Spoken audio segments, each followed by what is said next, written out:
What's going on, guys? It's Nick here, back with another fantasy football video, number 2 for this Friday. Usually don't get 2 in a day, but within 5 minutes of the news coming out that Elliott missed 6 games, I've already received like five questions about what this means for fantasy. So we're going to talk about that. He does have a chance to appeal. I believe he has 3 days before he can appeal, and I don't know how long that process will take. That could be an interesting situation. If he does appeal and that process takes a few weeks, then, well, we don't actually know when we're doing our drafts. But as of right now, we're going to make one assumption that he's out for 6 games, and then let's say he appeals and it's 4 games. I don't think it changes very much, because it's not going to go down to like 1, 2, 3 games he appeals, in my opinion. So if you don't know, first 6 weeks of the season, the Cowboys will be without Elliott. So the first 6 weeks are looking home against the Giants, then at Broncos, at Cardinals, home against the Rams, home against the Packers, and then at 49ers was a big one. That's what he's going to miss. They also have a bye in week 6. So the first week, if you draft Elliott, will be week 8 at Redskins. So you're only going to actually have him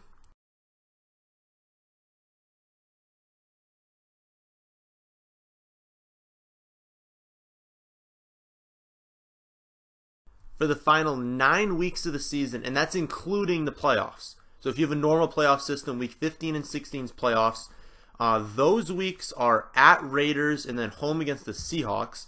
So again, not ideal. They have a very tough matchup. So if we're looking at this from an Elliott standpoint, where do we draft him? So PPR, I had him 3rd, obviously, like most people did, behind DJ and Bell. For me, that drops him behind McCoy, behind Gordon, behind Freeman, Ajayi, DeMarco, Howard, and Crowell. That's how I have it. That's the top 10. I guess they'd be the top 9 now. Then you get to the Gurley, Fournette, Lynch, Mixon range. I still, in standard scoring, because Elliott is a better pick in standard, it's more important to have an elite running back in standard. Standard scoring, he's still ahead of Mixon.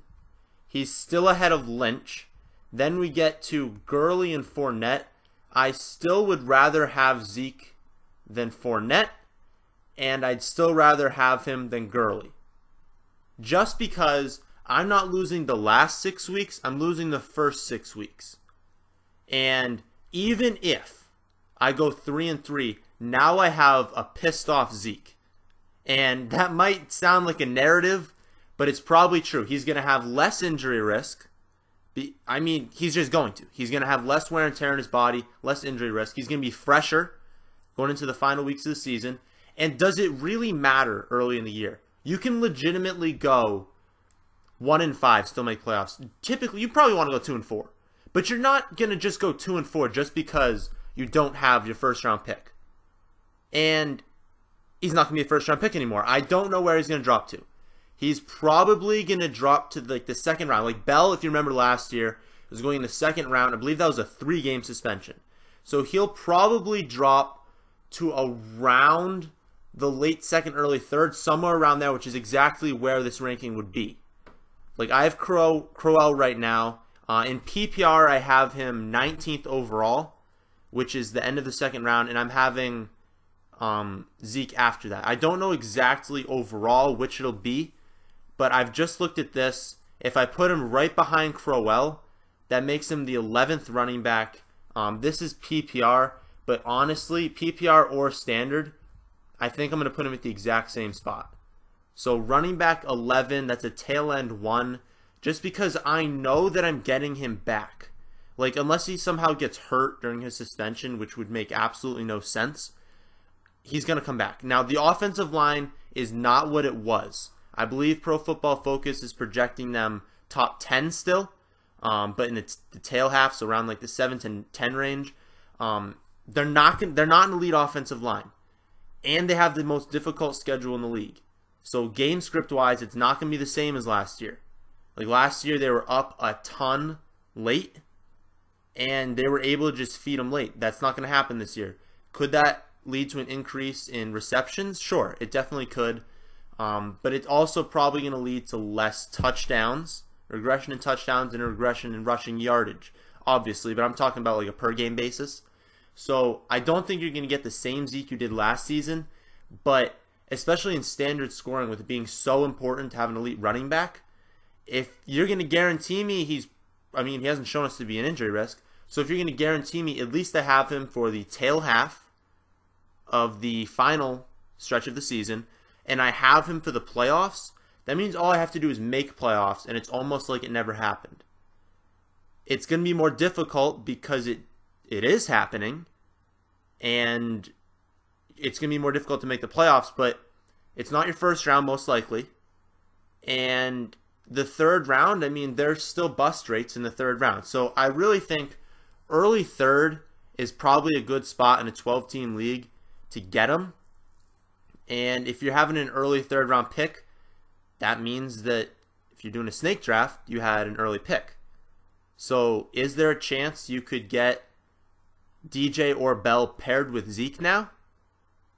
Yeah. So when you think about it from that standpoint, I think it's easily worth a third round pick. If you can finish the season with what's a wide receiver going in the end of the first round? Maybe like T.Y. I'm not crazy about T.Y. and I wouldn't prefer to have Dez with him, but let's just call it T.Y. right now, or Doug Baldwin we could call it. So T.Y. or Doug Baldwin. You could conceivably, if he goes in the third round, get David Johnson, T.Y. Hilton, and Ezekiel Elliott. Probably not, but we'll say Baldwin.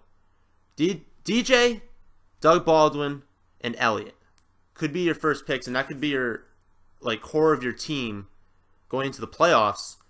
It's very valuable. So I'm saying he's easily worth that early third round pick. I have him ranked 11th for running backs in both standard and PPR scoring, but it'll be interesting to see how the community reacts to this news, because it's not 2 games. It's tough, and it's not a Tom Brady situation because you can fill in pretty much any quarterback, and they're going to get roughly the same, so then you have Brady after. You're not going to get the same production from whoever you pick up. I guess it would probably be around the 7th round replacement. That would be your replacement level. You're not going to get the same production. But once he comes back, he's going to be great. It's just that he's going to be coming back in week 8.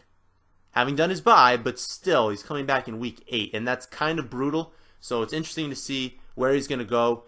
I do predict late second, early third, which is honestly a spot where I think he should be going. So if he's there in the early third round, grab him. If he's there in the late second round, again, just remember the people I said should all be going ahead of him. Crowell, Jordan Howard, DeMarco, Ajayi, Freeman, Gordon, McCoy, Bell, and DJ. That's the top 10 running backs. Put Zeke at 11 now. We're not debating whether the suspension is warranted. I honestly don't think it is, but that's not what we're here to debate. It's where he should be going. So let me know in the comment section where you guys are comfortable taking him. Again, final time I'll say it. I'm comfortable in the late second, but I would prefer the early third. Just interesting to see where he does end up going. That's the end of this one. Hope you did enjoy. If you're new to this channel, hit the subscribe button. Also, if you're already at the channel, we did already release a top 5 video. That video is probably not going to get as many views now that I'm posting this one. But make sure to check out the top 5 bold predictions video we posted earlier today. That's the end of this one, and thanks for watching.